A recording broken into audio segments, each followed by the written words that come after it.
धर्म की आड़ लेकर के, भाजपा सरकार की आड़ लेकर के सीधे गुंडई पर उतारू है। यादव समाज हो, सोपच हो, कोल हो, किरात हो, कलवार हो, कुम्हार हो, निषाद हो, केवट हो, के इसके अपमान के मुद्दे पर मैं मानहानि का दावा करता। मुद्दा उभार करके जो है हिंदुत्व की आग लगाने का प्रयास किया जाता रहा। हिंदू संत के रूप में यह आतंकवादी है, ये भेड़िया है, देशद्रोही है, या देश के लोकतंत्र और संविधान को मटियामेट करना चाहते हैं।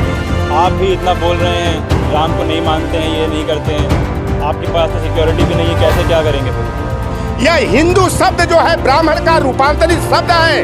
यह जो भावनाएं आहत करने की बात कही जा रही है, केवल ब्राह्मण की भावना आहत होती है। मनुस्मृति की मैं एक बात बता दूं, तथाकथित मैं राम को उस तरह से मैं ऐतिहासिक महापुरुष या भगवान कतई नहीं मानता हूँ। नमस्कार दोस्तों, मैं सुमित यादव, आप देख रहे हैं द बहुजन एक्सप्रेस। इस समय लखनऊ में मौजूद हूँ और आज मैं बातचीत करने वाला हूँ बीते कुछ दिनों में जो घटनाएं हुई हैं उनको जोड़ के कुछ बातचीत करेंगे। कानपुर में जो हत्याकांड हुआ, 2 माँ बेटी जल के मरी, परिमला दीक्षित और नेहा दीक्षित उनकी बेटी, और जो रामचरितमानस पर विवाद चल रहा है। कल आप सभी लोगों ने तस्वीरें देखी होंगी, स्वामी प्रसाद मौर्य पर हमला हुआ क्योंकि उनका जो बयान आया था रामचरितमानस की चौपाई को लेके, और अभी एक जो रामचरितमानस की एक और चौपाई है जिसको हटाने की बात की जा रही है, वो भी यहाँ पे समाजवादी पार्टी कार्यालय के सामने हम लोग खड़े हैं, यहाँ पे लिखवा दी गई है, जय बरनाथ तेली कुमारा स्वपच किरात कोल कलवारा। तो इस पर भी बातचीत करेंगे। और समस्या ये है, हम लोग ये जानने की कोशिश कर रहे हैं, जो हिंदू समाज, जो स्वामी प्रसाद मौर्य को धमकियाँ आ रही हैं कि गर्दन काट के ले आएगा, जो जीप कटवा देगा, हमले हो रहे हैं, वो इस चौपाई पे बात करने पे तो बड़ी उनकी भावनाएं, जो धार्मिक भावनाएं हैं, आहत हो जाती हैं। उनकी भावनाएं, अगर पठान मूवी में दीपिका पादुकोण भगवा कलर की बिकनी पहन लेती हैं तो उनकी भावनाएं आहत हो जाती हैं। लेकिन जो बुलडोज़र चला कानपुर में, जो 2 ब्राह्मण परिवार की माँ बेटी मारी गई, जल के भस्म हो गई वहीं पे, वो होने पर किसी की धार्मिक भावनाएं आहत नहीं हो रही। कोई बाहर निकल के नहीं आ रहा कि भाई ये क्या हो गया और क्यों हो गया, इसका विरोध कोई नहीं कर रहा है। इनकी धार्मिक भावनाएं तब आहत नहीं होती हैं। मेरे साथ बातचीत करने के लिए लोटन राम निषाद जी मौजूद हैं, इनसे बातचीत करेंगे इस मामले पर भी जो कल स्वामी प्रसाद मौर्य के साथ हुआ, और कानपुर वाले मामले पर भी। बहुत बहुत स्वागत है सर। धन्यवाद। कल हमला हुआ, एक चौपाई और लिख दी आपने यहाँ पे। देखिए, ये चौपाई जो जिन जातियों की भावनाएं आहत हो रही हैं, जो प्रोफेसर चंद्रशेखर जी जो बिहार सरकार में शिक्षा मंत्री हैं, उन्होंने कहा था कि एक काल में जो है कि मनुस्मृति, दूसरे काल में जो है रामचरितमानस, और तीसरे काल में गुरु गोलवलकर की बंच ऑफ थॉट्स में तमाम ऐसे प्रकरण उल्लेखित हैं जिससे तमाम पिछड़े, दलित, वंचित और नारी जाति की भावनाएं आहत होती हैं। आज जो जितना प्रकरण चल रहा है, भारतीय जनता पार्टी पर्दे की आड़ से जो है धार्मिक उन्माद को पैदा करने का और हिंदू और मुसलमान करने का कोई भी मामला आता है, अक्सर ये देखा जाता है कि जब भी कोई अगर पिछड़ा, दलित, वंचित समाज अपने हक हिस्से की बात करता है, संविधान की बात करता है, लोकतंत्र और हिस्सेदारी की बात करता है, तो भारत और पाकिस्तान का, कभी शाहरुख खान और सनी देओल का मुद्दा हो, शमशान और कब्रिस्तान का, विद्यालय और मदरसे का मुद्दा उभार करके जो है हिंदुत्व की आग लगाने का प्रयास किया जाता रहा है। प्रोफेसर चंद्रशेखर सिंह जी के बयान का समर्थन करते हुए समाजवादी पार्टी के कद्दावर नेता, पूर्व मंत्री स्वामी प्रसाद मौर्य जी ने भी कहा था कि रामचरितमानस में तमाम ऐसी चौपाइयाँ, दोहे और पद हैं जो निश्चित रूप से पिछड़े, दलित, वंचित समाज के साथ साथ संपूर्ण नारी जाति को अपमानित करने वाले हैं। ये चौपाई को आप देख सकते हैं। रामचरितमानस में लिखा गया है कि जय बरनाथ तेली कुम्हारा स्वपच किरात कोल कलवारा। आगे की 2 पद छूट गए हैं,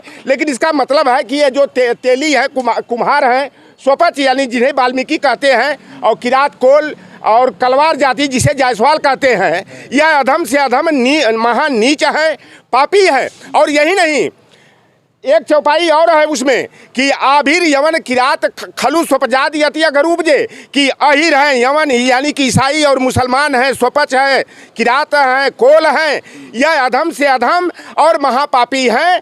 और राम का जब वनगमन हुआ था अपने पिता के आदेश से, कैकेयी की मांग को पूरा करते हुए, 14 बरस का जब राम का वनवास हुआ था, तो वह अपने परम मित्र तथाकथित मैं राम को उस तरह से मैं ऐतिहासिक महापुरुष या भगवान कतई नहीं मानता हूँ।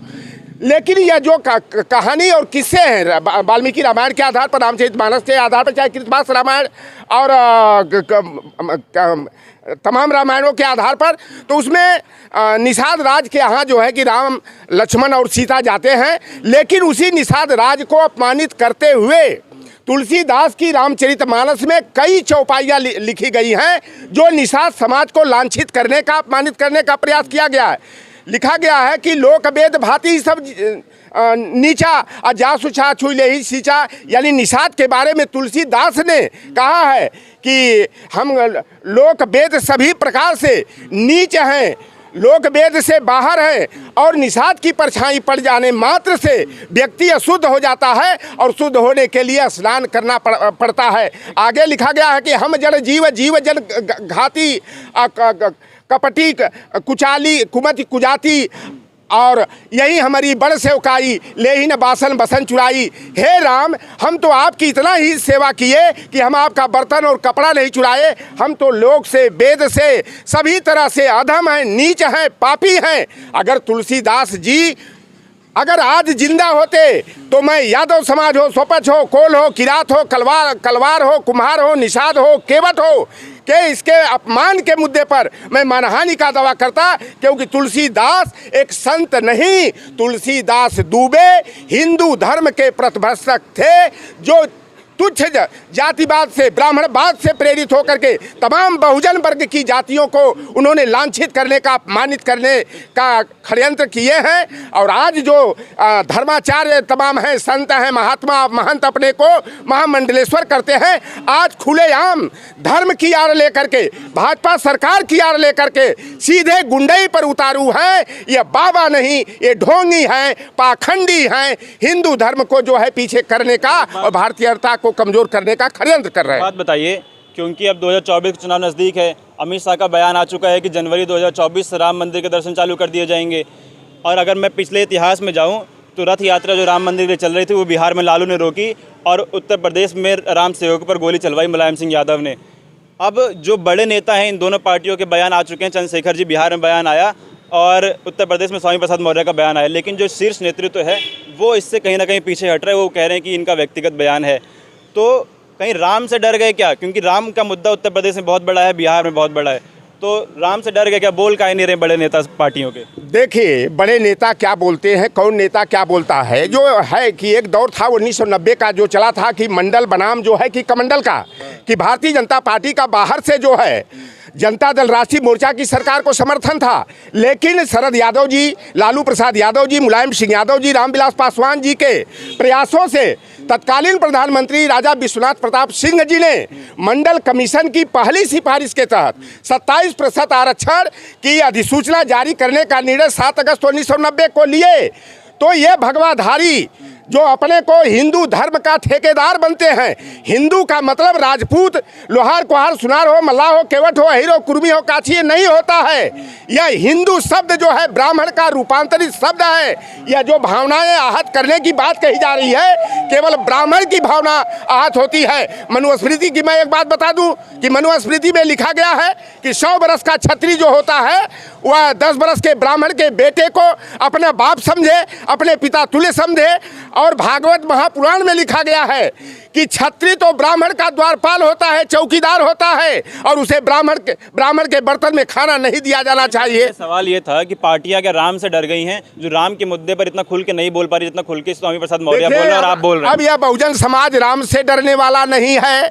अब राम के नाम पर दुकान चलाने वाले, अपनी राजनीति चमकाने वालों का जो ब्लड प्रेशर बढ़ा है, तो मंडलवाद और अम्बेडकरवाद के मुद्दे पर 2024 के नाम पे वोट नहीं होगा क्या? राम के मुद्दे पर जो होंगे धर्म भीरू वह जाएंगे। लेकिन आज बहुजन समाज का बहुतायत तबका जो है, आज मंडलवाद, अम्बेडकरवाद, पेरियार ललई सिंह यादव, बाबूराम स्वरूप वर्मा, बिंदेश्वरी प्रसाद मंडल, कर्पूरी ठाकुर के जो विचारधारा थी उसके मुद्दे पर जो है आज एकजुट हो रहा है। यह चिंगारी जो है बिहार सरकार के शिक्षा मंत्री प्रोफेसर चंद्रशेखर सिंह जी ने जो लौ प्रज्वलित किया था, आज उत्तर प्रदेश में इसका धारदार रूप हो गया है। मध्य प्रदेश में आप देखें देखे होंगे, बड़े चैनल वाले उस न्यूज़ को कवरेज नहीं करेंगे कि दशहरा के मैदान में भारतीय जनता पार्टी हो या कोई और पार्टी हो, चाहे हमारी पार्टी खुद कांग्रेस क्यों न हो, दशहरा मैदान में पिछड़े और बहुजन की जो अपार जन समूह इकट्ठा हुआ वह इस बात का संकेत है कि 2024 में मंडलवादी, अंबेडकरवादी, पेरियारवादी अपने वोट की ताकत से धर्म की राजनीति करने वाले, देश के सरकारी संस्थानों का निजीकरण करने वाले, देश के संस्थानों को बेचने वाले भाजपा को अपने वोट की ताकत से लटक कर, झटक कर, पटक करके सत्ता से बाहर करेंगे और लोकतंत्र और संविधान में विश्वास रखने वाले राजनीतिक दल की सरकार बनाएंगे। आप यहाँ अंबेडकर मंडल और पेरियार करते रहेंगे, वो राम करके जाएंगे और बोलेंगे अयोध्या में राम मंदिर के दर्शन चालू हो गए और सारा वोट खसक जाएगा। देखिए, आज धर्माचार्य जिस तरह की गुंडई कर रहे हैं धर्म के नाम पर, एक महामंडलेश्वर हरि सिंह का खुले ऐलान आ रहा है चैनल पर कि अखिलेश लड़ने के लिए आप क्या कर रहे हैं, राम से लड़ने के लिए क्या कर रहे हैं आप? राम हमारी तो राम में बिल्कुल आस्था नहीं है। मैं राम को कैसे लड़ेंगे? बीजेपी के राम से कैसे लड़ेंगे? मैं बीजेपी के राम, हम तो कहीं तुलसी के राम, कहीं बीजेपी के राम, कहीं खड़खड़ में बसने वाले राम, कहीं कबीर के राम, कहीं जो है तमाम लोगों के रैदास के राम। राम तो 303 राम हुए हैं।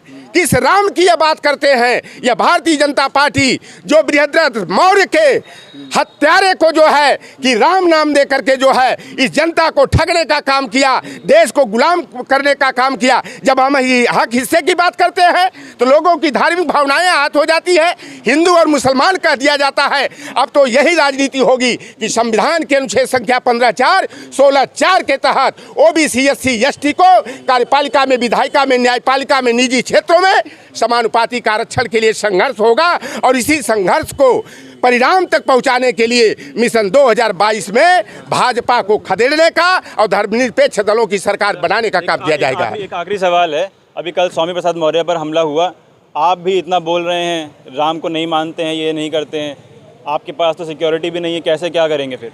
देखिए, हम लोग सत्य की लड़ाई लड़ने वाले हैं। हम लोग तलवार लेकर चले आएंगे। अरे तलवार लेकर के कल का जो घटनाक्रम है यह बहुत ही जो है कि शर्मनाक है कि ताज जैसे होटल में एबीपी न्यूज का चैनल का जो है वहाँ पर डिबेट हो रही है और वहाँ पर वह बाबा अयोध्या का पाखंडी राजू दास महंत जो हनुमानगढ़ी का अपने को बताता है, जिसने कहा था कि स्वामी प्रसाद मौर्य की गर्दन काटने वाले, सर कलम करने वाले को 21 लाख का इनाम देंगे, वह बाबा एक अपने को जगत गुरु कहता है, पाखंडी, कभी हिंदू राष्ट्र बनाने के नाम पर जल समाधि की बात करता है, कभी लुल्लू माल में जो है 80 मुल्ला और 20 हिंदू लड़कियों के लव जिहाद की बात करके केवल यह जो है कि देश में हिंदू संत के रूप में यह आतंकवादी हैं, ये भेड़िया हैं, देशद्रोही हैं, या देश के लोकतंत्र और संविधान को मटिया मेट करना चाहते हैं। कल मैं जानना चाहता हूं कि ताज होटल में वह तलवार और बर्छी लेकर के कैसे घुस गए,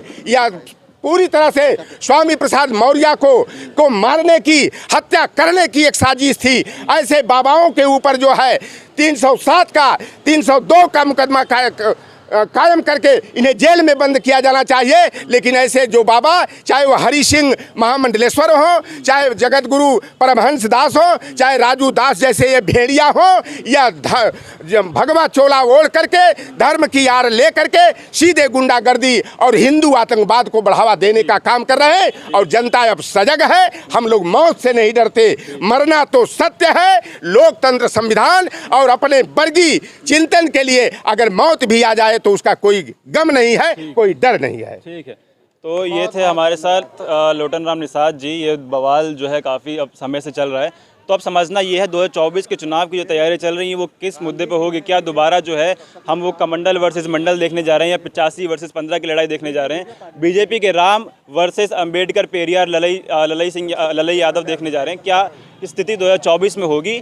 वो सवाल है। तो फिलहाल ये वीडियो मैं ख़त्म कर रहा हूँ, आप लोगों से मुलाकात होगी अगली वीडियो में। जुड़े रहे हमारे साथ, तब तक के नमस्कार।